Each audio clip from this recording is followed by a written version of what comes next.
Jason Crow, member of the House, Democrat, Colorado. Welcome. Major, good to be here. Thanks for having me. Thanks to the Dubliner. We've been here many times before. We'll be here again. It's breakfast time. I'm having what is called on the menu a Westport omelet, but I think it's really a Denver omelet. We have determined that we're going to... And there's a Colorado, and I'm going to defer to you entirely on the Denver omelet It's definitely a Denver omelet. So I'm told you're a gym rat. I am. I try to get in when my team allows me. A house gym, right? To go to the gym. Right. I do the house gym a lot. Back home, I go to my local rec center, go for runs. You know, it's my way of relieving pressure and taking the stress off. I'm also advised by your staff, whether you want them to advise me this or not, that you are training for an Army certification of some kind? Well, I'm training to take the Army Combat Fitness Test. Okay.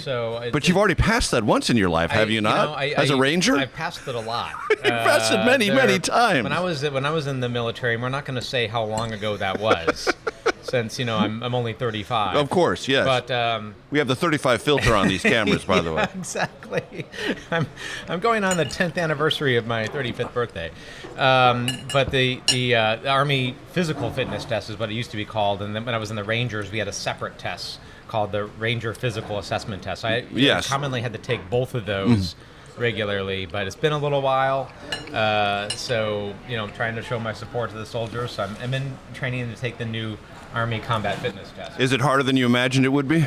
It's different. It's a different test. So and it's not something I normally do as part of my workout routine. So there's a deadlift, there's a plank, there are hand release push-ups. The good news is that the department recently changed the test that there's no standing power throw, which was a real problem for me. I just could not break through on the standing power throw. But everything else I'm making good progress on. When you think about the time we are in right now, politically, and as you watch the Trump administration press its agenda in so many different places, as aggressively as it is, what do you think? Just big picture. What is this time like, and how do you think we're going to look back on it 5 or 10 years from now? Well, what I think is that this administration is following through on its culture wars, on its threats, on its Project 2025, all the things that they promised to do. They're doing so at a far faster pace than many of us thought they would do, and I think part of that is that they just don't care about the destruction and the damage that they're doing. They're just pushing through this very radical, extreme agenda that actually does not have support throughout America. With the exception of the mega base, which seems to be Donald Trump's only concern right now. Very unpopular stuff. How history is going to treat this, I think history is going to look back on this harshly, and the people that allowed it to happen harshly. Because the story is less, in my view, about Donald Trump. Right? It is in part about Donald Trump, but our system was always designed for a Donald Trump. It was always designed for somebody that wanted to take power, that wanted to consolidate power, that wanted to disregard our norms, our institutions, our guardrails. That is what the founders envisioned us facing. You read the documents from the Constitutional Convention, those fears run amply through. I mean, that was the fear, right? That was the primary fear, that you had a system of democracy that had amazing benefits and is a beautiful system, but also has vulnerabilities. And they tried to account for those vulnerabilities. So it less has to do with the fact that there is a character like Donald Trump, because that was always part of what they envisioned could happen. The story is more about the enablers, in my view.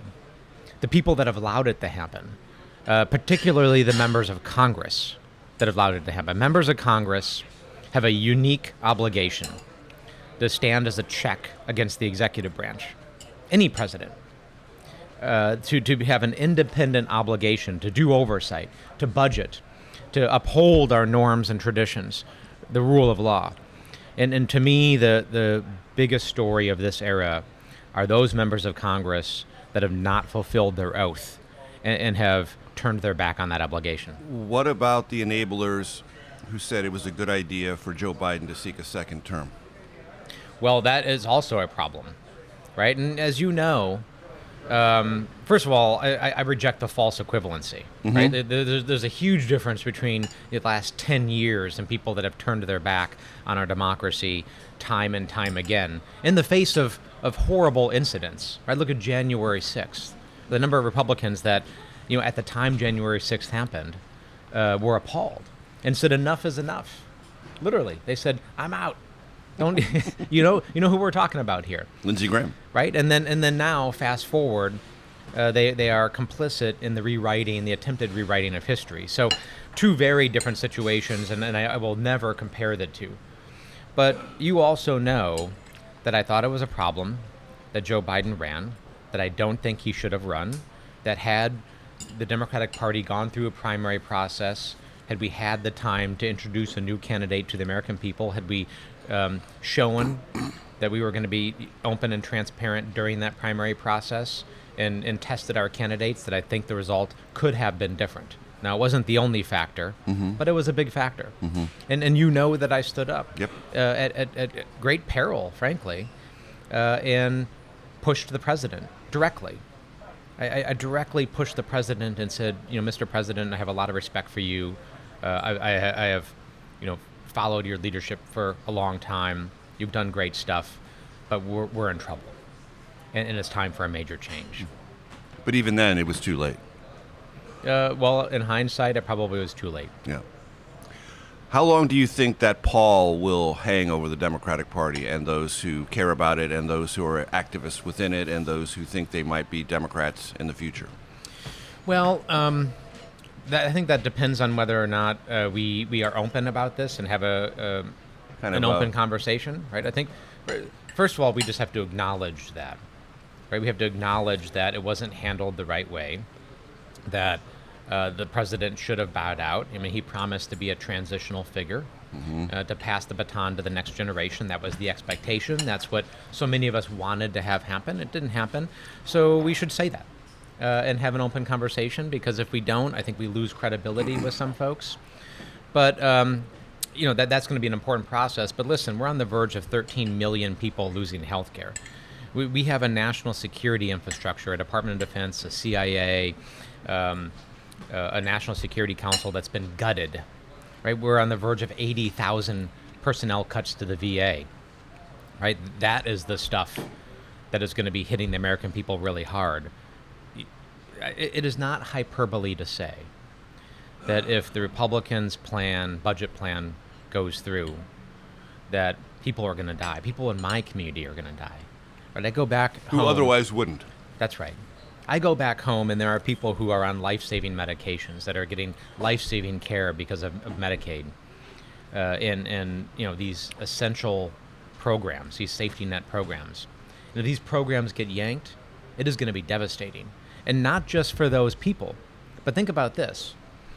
Think about what's going to happen if $1 trillion gets pulled from our healthcare system. Right? Over 10 years. Right now, let's say you're on a platinum employer-sponsored healthcare program. How hard is it to navigate the healthcare system right now? How long does it take to get to see a specialist? Right? 6 months, 9 months in many cases to get in. We don't have enough healthcare providers. We don't have enough practitioners. Many hospitals are just barely breaking even. Many clinics are just breaking even. You remove $1 trillion from the system and cut Medicaid, those hospitals close. They just will, many of them. So will the clinics. Practitioners won't be able to afford to be in. That is going to send a shock wave through the entire system. So you think it's hard to navigate that system now, even if you have the platinum program? Your point being, even if you're not on Medicare and Medicaid, you better pay attention. Right. It's going to impact everybody in a very serious way. I want to read to you something that the Speaker of the House, Mike Johnson, said yesterday.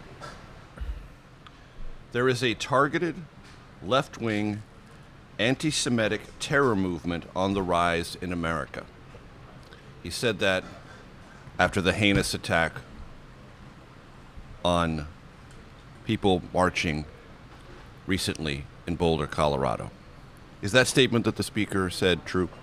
No, it's not. And what's horrible about that is that, folks in MAGA world, Donald Trump and others, never fail to miss an opportunity to politicize a tragedy. What we need is leadership. We need leaders who will stand up in the face of tragedy, in the face of crisis, and bring people together. I mean, that is what Americans want. That's what my constituents want. When there is a crisis, you actually learn who people really are. I learned this in the military. Mm-hmm. It really distills things down. Clarifies things. Oh, yeah, absolutely. Right, when there's a crisis, there are those who will take advantage of it to advance their interests, to consolidate power. And then there are those who will use it as an opportunity to bring people together and to build bridges. That's what I do. That's what many of my Democratic colleagues do. It was a horrible tragedy that happened in Boulder. It was a horrible tragedy that happened here in Washington less than 2 weeks ago, with the murder, of 2 members of the Israeli embassy, right? And there is extremism that we have to deal with. There is violence. We are in an era of political violence and increasing extremism. There's no doubt about it. But the solution to that is not doubling down on vitriol and partisanship and the mentality and the atmosphere of otherizing. The solution is actually leaders who will stand up and say enough is enough and will condemn it in whatever form it takes. The administration and clearly the Speaker of the House want to make that story, the Boulder, Colorado homemade flamethrower attack story, an immigration and terrorism story. Do you consider it those and an Israel-Gaza story? I think there were a lot of things at play. I think, first of all, we are just in an environment, again, of a political extremism. Right, there's this permission structure that's been created where, extremist views are on the rise. Right, we see this everywhere. There's no doubt that this visa overstay appears to be a problem. But what else happened is that in Colorado we have universal background checks. After the Aurora Theater shooting in my district, right? My district has Columbine. The Aurora Theater shooting. I've had 2 other mass shootings in schools in my district, right? We've had 2 other mass shootings in Colorado, in Boulder and Colorado Springs. Coloradans said enough is enough, so we passed universal background checks. This attacker attempted to buy a firearm. Imagine what that attack would have been like if he had had an assault rifle. Right, so this is also a story. I'd really rather not. I would rather not too, but the point being, this is also a story of common sense gun violence prevention laws working. Right, so yes, do we need to enforce our immigration laws? Absolutely. Should we address visa overstays? Absolutely. Do we need border security? Absolutely. But there are other things at play that we should be talking about too. And that is common sense gun violence laws actually do help. And how about the conduct of Israel and Gaza? Well, that remains a huge problem. And I've been very vocal about that. Right? We're not in an environment right now where nuance and complicated issues are easy to talk about. And, what I say back home, I get asked about this a lot back home because I represent one of the most diverse districts in the nation. Right, 20% of my constituents were born outside of the United States. I have 130 languages spoken in my public school system. So I have, very strong, vibrant Jewish population. I have a large Palestinian diaspora, and everything in between. So what I say is that with this issue, multiple things are true. Right, it is true that Israel should be the Jewish democratic homeland. And it has a right to defend itself. And the Jewish Israeli people have a right to live in peace and prosperity and dignity. What is also true is the Palestinian people have a right to self-determination in their own state. And that's why I continue to push for a 2-state solution. And as out of reach as that may seem right now, I don't think we can give up. We can't give up on the hope for that happening eventually. Because until all people can live in peace and prosperity and dignity and security, then we can't have peace. And that's true in many other places around the world. So that is what I'm pushing for. Right. And what I also know is that Israel has a right to defend itself, but the manner in which it does so matters. And that the level of civilian casualty is something that has deeply troubled me. And that's why I've stood up over and over again, as a combat veteran myself, somebody who's fought and you've been in served. distressed locales. Gaza is quite obviously a distressed locale. Mm-hmm. Israel has taken over the distribution of medicine and food. And as a result, there has been chaos and fracases and rushing Yeah, and gunfire. yeah. And people who appear, by all accounts, to be starving have been shot trying to get food. Yeah. That seems to be a rather significant humanitarian issue. Oh, it is a humanitarian crisis. There's no doubt about it, right? We were at a conference recently together, Major, right. where you heard yourself, Cindy McCain, the head of the World Food Program, said very clearly that no food aid has entered Gaza since March 2nd, right? People are starving there. And I fundamentally also disagree with the use of military to distribute food aid. That's not what you're trained to do. Right? It sets up a very dangerous dynamic that we see playing out right now in Gaza. There are organizations, both government and non-government organizations, that are experts at doing this right. But the Israelis think they're all complicit with Hamas. Well, I'm not going to go and talk to Cindy McCain or anybody else for that matter and say that, because Right. it's just not true. Right? There are organizations that are great at doing this, that understand how to do it in a secure and safe way. And we need to allow those organizations to do that.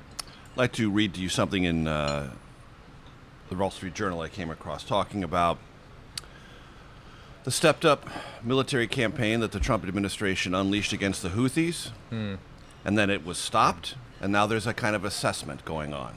And the Wall Street Journal writes, officials are now dissecting how a scrappy adversary was able to test the world's most capable surface fleet. The Houthis proved to be a surprisingly difficult foe, engaging the Navy in its fiercest battle since World War II, despite fighting from primitive quarters and caves in one of the world's poorest countries. Yeah. This article says, after more than $1 billion of armaments fired against the Houthis in 2024 and early 2025, the vaunted United States Navy is at a stalemate with the Houthis. True? Well, if only, Major, we had any recent experience with spending years and trillions of dollars fighting insurgents and poorly equipped but highly determined adversaries. If only. If only. Wait a minute. I think we have. You were there. Iraq and Afghanistan. This is crazy. Can we say this is crazy? We just spent 20 years, and by some estimates, close to $3 trillion. Over 6,000 American soldiers, sailors, Marines, airmen lost their lives. Hundreds of thousands died in these wars in Iraq and Afghanistan. And by most metrics, it didn't turn out well for us. That we didn't accomplish many of our objectives, right? So why in the hell do we think that, and we did this in Iraq and Afghanistan with hundreds of thousands of troops on the ground, and air power, and all of our military capability. Well, why do we think that and a lots limited of cash air sloshing campaign around for intel right. purposes? And this fight between the Yemeni government and the Houthis has been going on for over a decade. Yes. So why in the hell do we think that, $1 billion of bombs and missiles in a limited air campaign is going to put any dent in this situation? It's crazy. It is a model that is proven to be broken. It won't work. And in fact, most of the indicators, I sit on the Armed Services Committee and the Intelligence Committee, most of the indicators are is the Houthi leadership actually believe this was a resounding success. Because they went, in their view, they went toe-to-toe with the mighty U.S. military and lived to tell about it. Right. Right? So this is a recruiting boon for them. It's a moral boost for them. And they believe that victory was achieved not against Biden, but against Trump. That's right. Yeah, so their morale is high. They feel pretty good about the way this has turned out, right? And the agreement is they don't fire on American vessels, but most of the vessels that travel through there or would presumably travel through there are not American flagged in Yeah. the first place. And they also, here's the other key point, when the Trump administration negotiated this ceasefire with the Houthis, they carved out Israel, one of our strongest allies, from Right. the deal. Right. So in their view, They can still shoot missiles at Israel. and they are, actually. Yeah. They're shooting long-range missiles regularly at Israel. So in their view, they have succeeded in drawing a wedge, creating a wedge between the United States and our closest ally, Israel, which is also a victory in their view. So this has been a disaster by almost every measure. When you think about national security, alliances, and our credibility. A terrible failing, which, is not a surprise to me because this administration doesn't really have a foreign policy or national security strategy. They seem to be stumbling from issue to issue to issue, or as the case may be, from Truth Social post to tweet to tweet.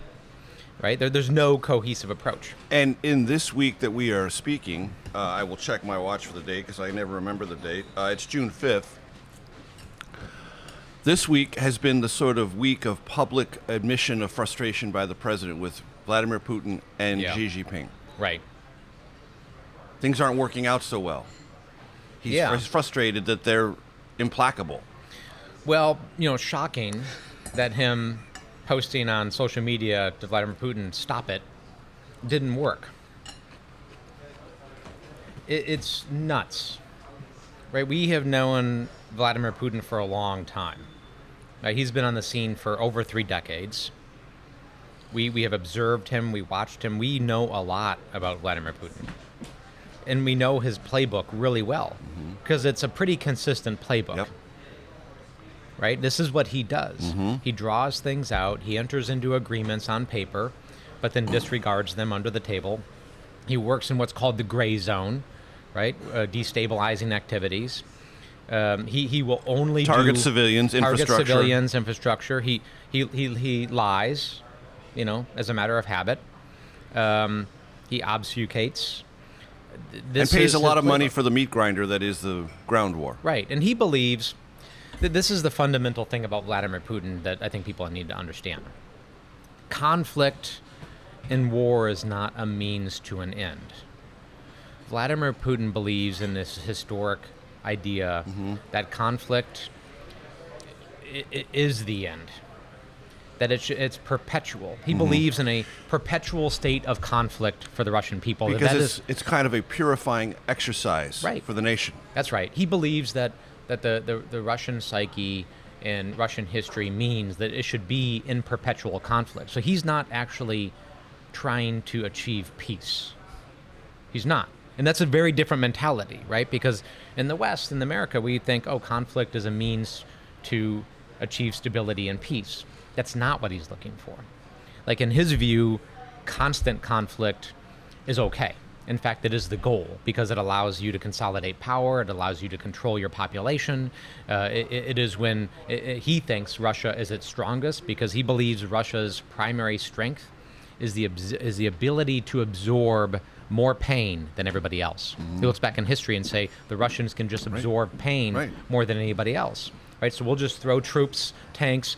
We'll throw everything at it constantly. And to the historical record, we must reflect that no nation absorbed more pain in World War II than the Soviet Union. That's right. And that's one of the things he looks at. The hallmarks. So if that is the mentality, which Vladimir Putin has, then no threats matter.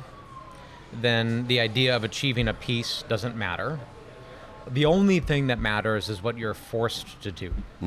What you're compelled to do. And right now, this administration has done nothing to force Vladimir Putin to the table.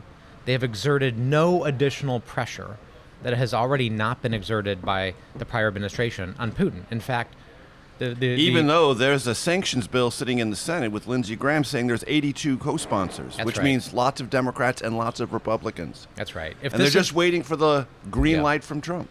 That's what they say. That's their words, not mine. Well, and there are 2 big opportunities this administration has missed so far. That if they did, I would give them credit. Right? One is this sanctions bill. Let's impose crushing sanctions On on energy, Russia and right. really make it hurt. Primary and secondary sanctions. So we talk about these secondary sanctions, these energy sanctions. The other is there's $300 billion of frozen Russian assets in U.S. and European banks, mainly European banks. And if we led the way and seized those assets, took them, and this is Vladimir Putin's personal money, by the way, and his oligarchs' personal money. So you want to make them feel pain? Take that money, put it into a trust fund for the benefit of Ukraine to rebuild, reconstruct, to arm them, to ensure their security. And what's awesome about that idea is the American and European taxpayers don't have to pay a dime. Right. They are off the hook. Yeah. No more Yeah. no more American or European money. It's all going to be paid for by Russia that started this war. And there's international law precedent for it. That's right. There is. How blown away were you, intellectually, strategically, by this astonishing drone attack launched by Ukrainian special forces against Russian air bases across the country? Well, you know, it was an unbelievable feat, right? The logistics, the planning. This was, more than a year in planning. But I have actually learned not to be surprised by these things, because this is just one of many examples of what the Ukrainians are capable of doing.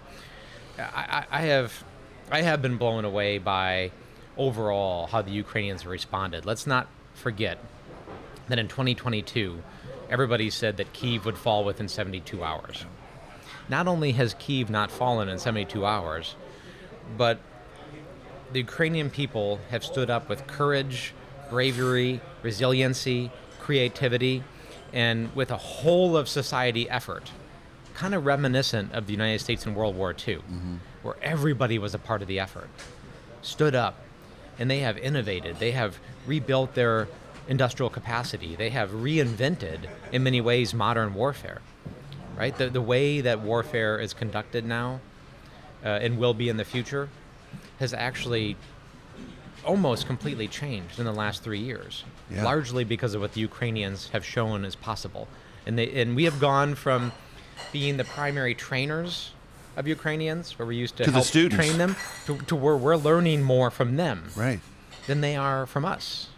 Right, but so is Russia, and so are our adversaries. So Right. one of the things I'm concerned about, and I'm leading an Everyone's effort, going to school on this conflict. everybody is, but except for the United States, as fast as we need to be, because we are learning slow, right? And this is one of my concerns, and I'm leading an effort now in the Armed Services Committee in the House to actually have us learn quicker and adapt quicker, because like so many things in the U.S. military, it's way too slow for the modern world, right? This is the way we learn. The way we learn lessons. Let me explain this. In the military, is we'll conduct an operation, or we'll watch someone else conduct an operation, and then we'll conduct an AAR, an after-action review, which is like a post-mortem. Right. And then somebody will write an analysis of that, and then that analysis will go to the schoolhouse. It'll go to something called TRADOC, Training and Doctrine Command, and then they'll write some manuals about it. Right, and then the manuals will be distributed to all the training schools, and then the training schools will train on it, and then all the new lieutenants will then over a couple of year period implement those suggestions with their platoons and their companies and battalions. Like, that's a 3 to 5 year process, right? That's nuts. In an era where innovation is happening on a weekly basis, right? What's happening in Ukraine is industry. The companies who are actually making these drones are embedded with the frontline units. Right. And they're observing what's happening with the drones, and they're picking up the phone and be like, hey, this is not working. It literally just didn't work. We need to make this tweak. They're calling the factory, and the factory's instantly making the tweak. Like, that is the pace of warfare right now. We can't do that. Right? Our laws, our regulations, our bureaucracy prohibit us from doing that. And that is a travesty for the American taxpayer and for Americans, because we are not being well served. Is there something frightening for America about what that drone strike exposed with airbase vulnerability? Absolutely. Right. We don't have. Listen, this is the. I mean, $500 drones right.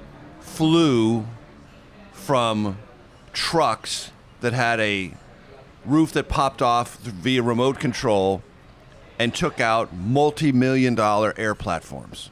Yeah. I mean, the cost ratio there is astonishing. This is my point, is we have to learn from this, and we have to adapt quickly, right? Because we are vulnerable to all of that in the United States, in the homeland, and overseas. We have Mostly where we're postured overseas, it would seem. Yeah. First.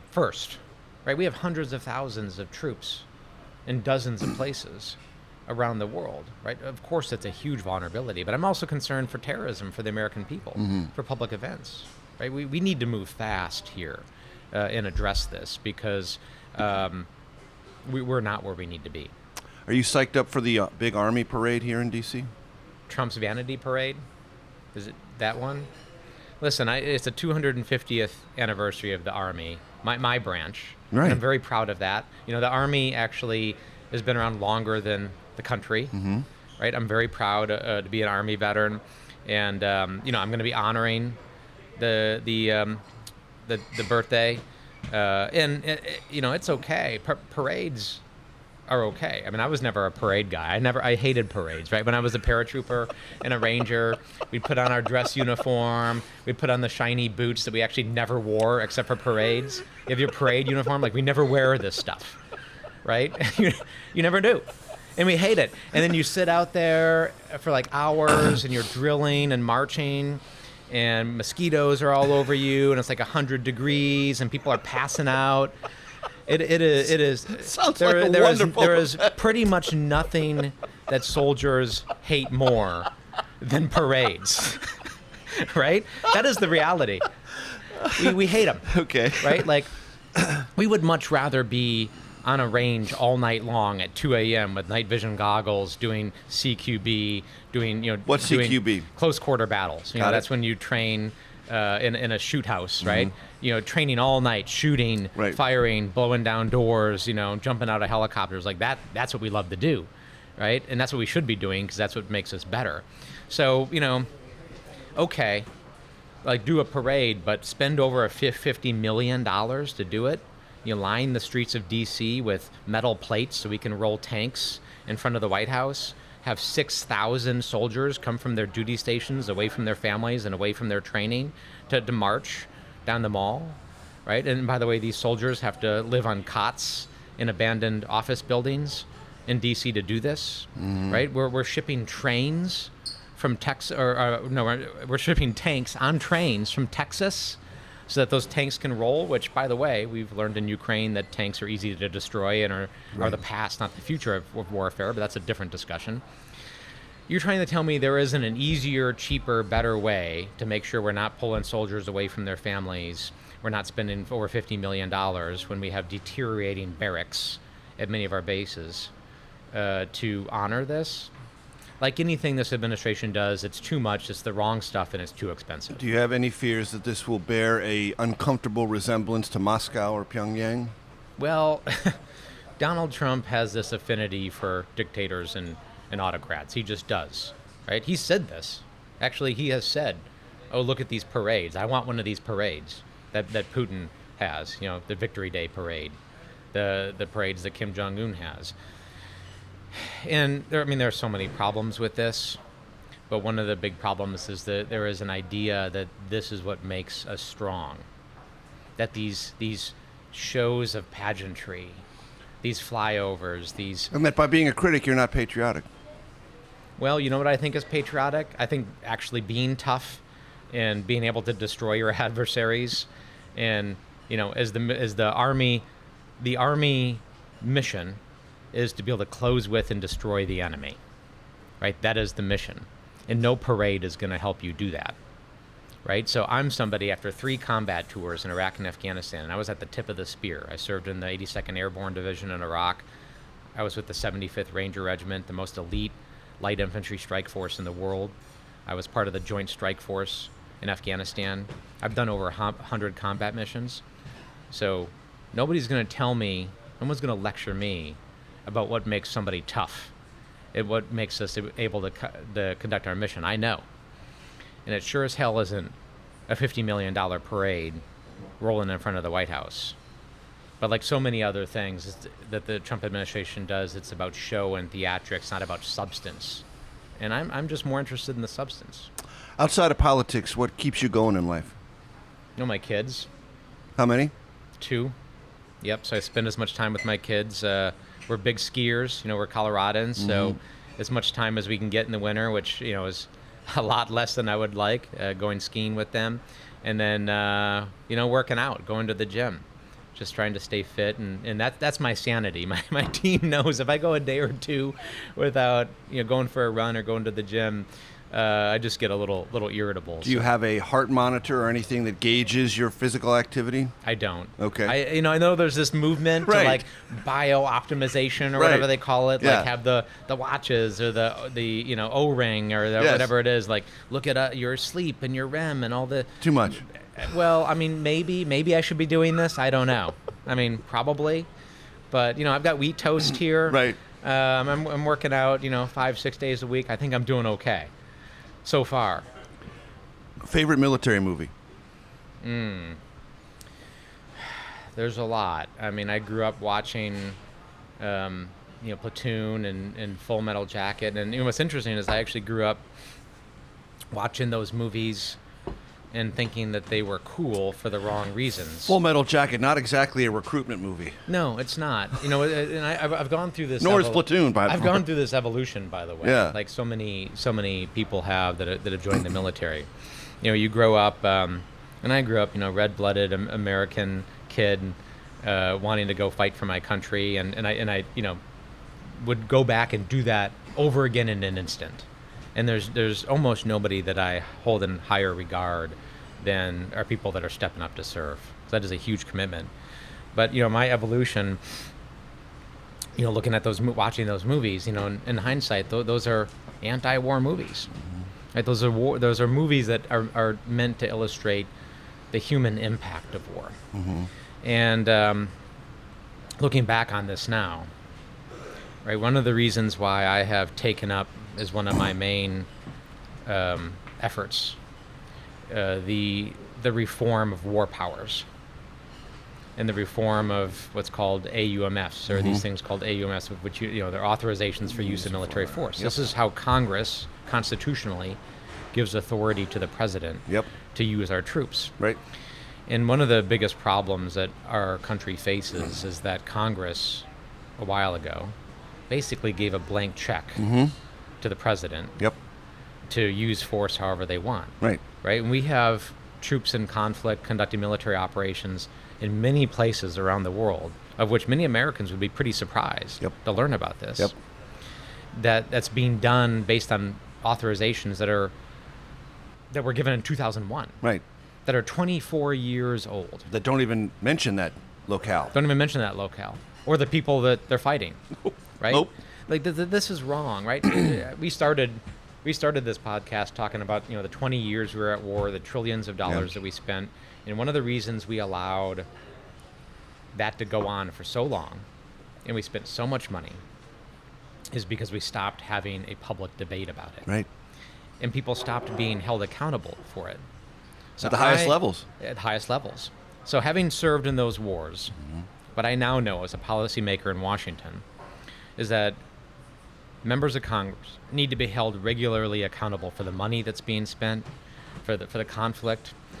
So I believe we should take those authorizations, we should repeal them, we should replace them with more limited authorizations that sunset regularly, so that on a regular basis, Congress has to vote on it, has to debate it. Presidents have to explain it. Presidents have to explain it, and people have to go home and hold town halls and be accountable for it. That is what our Constitution envisions. We've stopped doing it. And by the way, this is not a partisan issue. Right? These authorizations have occurred under 4 different presidents, 10 different Congresses. Both Republicans and Democrats have been responsible in Congress and in the White House during that period. Americans deserve better. Favorite military... Our troops deserve better. Yeah. Favorite military book? I would say Killer Angels by Michael Shara. Yeah. I actually... This is going to be really nerdy. I'm going to tell you a really nerdy story. Please. Because I'm kind of a closet a closet nerd and So one of my policy wonk. all-time favorite movies, and a guest on this program, Ron Maxwell, who created the movie Gettysburg, which drew from Killer Angels. That's right. Yeah. Yep, that's right. It's pretty closely based. Very closely based on. So, I was in my senior year of college at University of Wisconsin. I was going through ROTC. So I actually started my career enlisted. I enlisted in the National Guard. I was a private in the National Guard. And then I joined ROTC later because I actually loved the service and wanted to become an officer. So my senior year, I was months away from being commissioned as an officer. We were already at war in Afghanistan, and I knew it was very likely, because I decided to go infantry, I knew it was very likely that I was going to be in combat in short order, which turned out to be true. And I wanted to figure out, as a leader, how was I going to respond to that? How was I going to react? Like, what was going to happen to me as a leader, and how was I going to lead? So what I decided to do is basically take what I at that time called a vision quest, right? And I wanted to try to place myself in the role of those leaders and those soldiers. Thank you. So I actually jumped in my car. All my friends were like going on spring break and in Miami and doing the fun stuff. I jumped in my car and I started to visit Civil War battlefields by myself. And I would sit on the battlefield and I would read soldier accounts of the battle. Antietam. Yep. Brutal. Gettysburg. So I literally sat on Little Round Top in Gettysburg and I read Killer Angels, the whole account. And I just tried to place myself as much as possible in the shoes of Joshua Lawrence Chamberlain. That's right. And just think about how would I feel? What would that be like? So I don't know. I don't know whether that helped or not. But I did that, and it's a phenomenal account. Our thanks to the Dubliner. Great breakfast. Our thanks to Jason Crow. It's been a pleasure. Yeah, thanks, Major. Thanks.